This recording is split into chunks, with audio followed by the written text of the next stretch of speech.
गोटे छेनापोड़ वीडियो मु अपलोड करती से छेनापोड़ वीडियो में बहुत सारा भल पाइबा पाई मत बहुत भाई भौणी मैंने रिक्वेस्ट कर भौणी टी रसगोला बना आज रसगोला ही बनइबा चैनल जब नुआ अच्छा चैनल को सब्सक्राइब करूँ ब्लॉग को आपण मानक स्वागत। रसगोला बनवाई मुझे गैस पटे कड़े बसई देती कड़े पर आम 2 लिटर दबा क्षीर 2 चमच भिनेगार देदेबा क्षीर को फुटापी छाड़देवा। देखो क्षीर ए आम फुटी जाइए क्षीर छेना ए अलग हो गोटे छणा साहय आम छेना को छाणीदेवा गोटे पात्र को ढालीदेवा ठंडा है पर्यटन छाड़ीदेवा।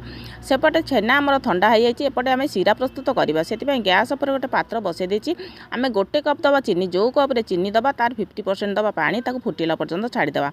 देखो सीरा ए आम फुटी जाइए गुजराती गुंड देदेबा। छेना आमर ठंडा हो जाइए आम तेल हाथ होगी छेना को चकड़ीदेवा पापुली साहाय्य माड़ी माड़ी दबा जहाँफल छेनाटा आमर मेल्ट होपर आम गोटे चुटकी कि 2 चुटकी सुजी देदेबा आउ टे चकड़ीदेवा। चकटाटा एमती हवा दरकार छेना चकटा आमर हो जाइए रसगोलार सेप देदेबा। एबे सबुजाक छेना को रसगोलार सेप दे देइछि। गैस पर आमर सीरा बसले सीरा ए आमर 50% हो जाइए गोल गोल कर रखि रसगोला को आम गोटी गोटी कर छाड़देवा। गैस को लो फ्लेम करके घोड़ेदेवा आमर रसगोला सिझिला पर्यंत। रसगोला को पानी रे भी छाणी सीरा रे पकई हेबो किंतु पानी रे छाणले आमर सीराटा टिके लेट रे भिजे से डायरेक्ट मु सीरा रे पकईली।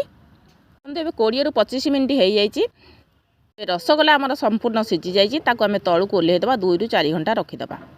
रसगोला आमर संपूर्ण भाव में हो जाइए। जो भाई भौणी मैंने मत अनुरोध करते रसगोला बनवाई आपण रसगोला मुझे बनई देती। जदि मो रसगोला भिडियोटी आपको भल लगी कमेंट करिया जमार भूलिबेनी।